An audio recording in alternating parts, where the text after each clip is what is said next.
primer experimento se elaboró un tanque de agua para estudiar la descarga del tanque de agua. Para entender este fenómeno es necesario entender la ecuación de Bernoulli, que explica el comportamiento del flujo de un fluido y de la energía que éste contiene a lo largo de su trayectoria. Igualmente es necesario entender la ley de Torricelli. La ley de Torricelli es una aplicación de la ecuación de Bernoulli que nos ayuda a calcular la velocidad con la que sale un fluido por un orificio en un recipiente. Para la construcción del tanque de agua necesitamos diferentes materiales. Necesitamos una botella de plástico, un popote, silicón caliente, regla, plastilina, un cronómetro y un cúter. En la metodología para hacer el tanque tuvimos que hacer una marca en la botella a 2 centímetros de su base, en la cual y con la ayuda del cúter se hizo un pequeño agujero del diámetro del popote que tiene la función de ser el punto de vaciado del agua. Luego se realizó una marca a 2 centímetros del agujero y después marcas separadas por 3 centímetros entre ellas, abarcando una longitud de 18 centímetros a lo largo de la botella. Y finalmente se insertó el popote en el agujero y fue fijado con ayuda del silicón caliente y plastilina.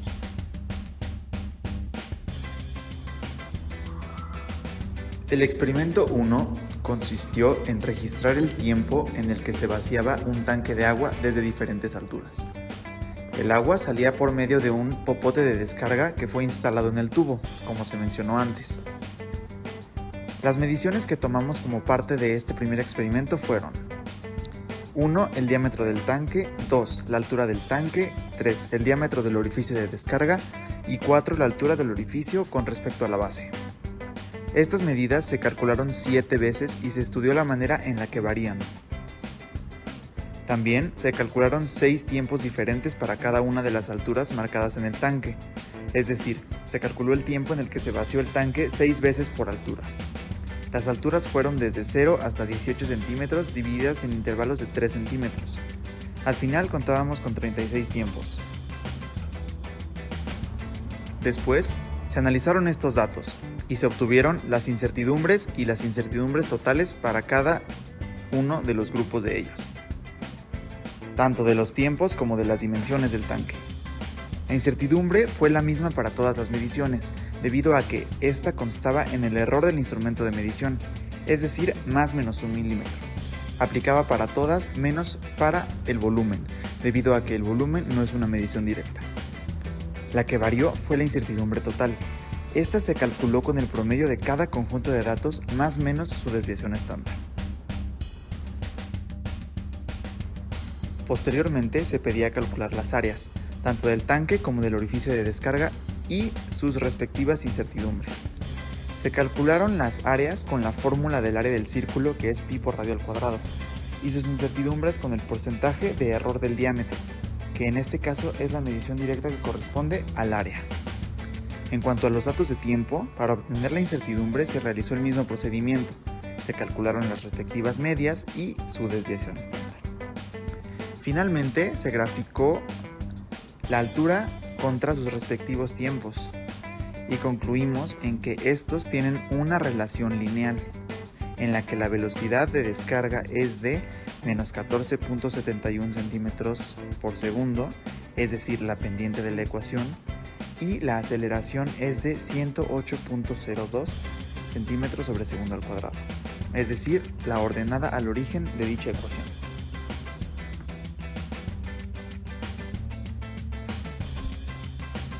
Ahora que se tiene una mejor comprensión sobre el fenómeno de Torricelli, se hablará sobre el fenómeno de la botella de Marriott, el cual fue demostrado en la segunda experimentación que realizamos.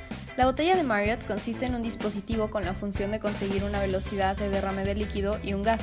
El dispositivo consta de una botella de plástico con un orificio cerca de la base donde se inserta un popote.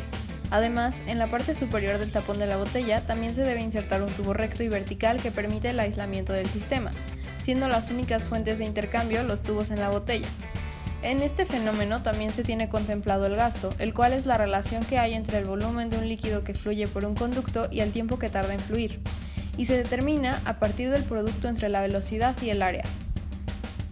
Haciendo referencia a nuestro proceso experimental, tuvimos varios errores que pudieron haber alterado nuestras mediciones, como lo son la velocidad de reacción de cada observador, la perspectiva desde la cual se estaba observando, el posicionamiento de la cinta métrica y la pérdida de cifras significativas en los cálculos empleados.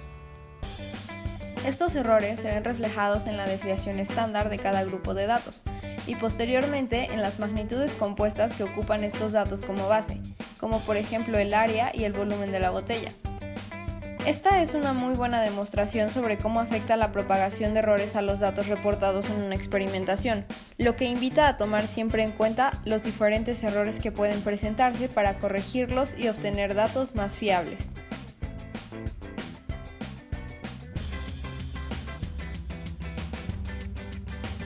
Como conclusión, podemos decir que esta práctica nos hizo reflexionar sobre los diferentes errores que se producen durante un experimento y cómo afectan en mayor o menor medida las mediciones necesarias para llevar a cabo dicho experimento. Igualmente, esta práctica nos demostró cómo en gran medida los errores experimentales son por una falta humana, más cuando se tiene diferentes entregantes del equipo tomando las mismas medidas, como fue el caso de este experimento. Además, completamos de manera exitosa y coherente diversos temas como son la estadística descriptiva y diferentes fundamentos físicos de la hidromecánica como la ley de Bernoulli o la ley de Torricelli. Finalmente, aplicamos nuestros conocimientos de estadística adquiridos durante el curso y pudimos percatarnos de la importancia de la estadística en la experimentación, no solo en física, sino en cualquier reporte experimental en el cual estemos trabajando.